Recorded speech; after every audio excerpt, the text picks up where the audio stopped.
তো হ্যালো বন্ধুরা, তো দেখো আজকে আমরা বাংলা মাসের নাম শিখবো। ঠিক আছে, তো চলো দেখা যাক। বৈশাখ, জ্যৈষ্ঠ, আষাঢ়,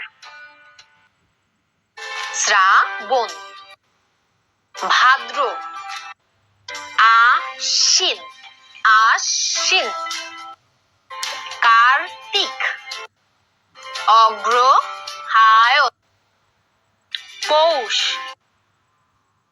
মাঘ, ফাল্গুন, চৈত্র,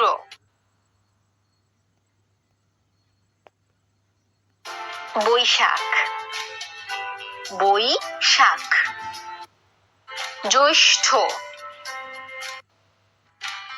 আষাঢ়, শ্রাবণ, ভাদ্র,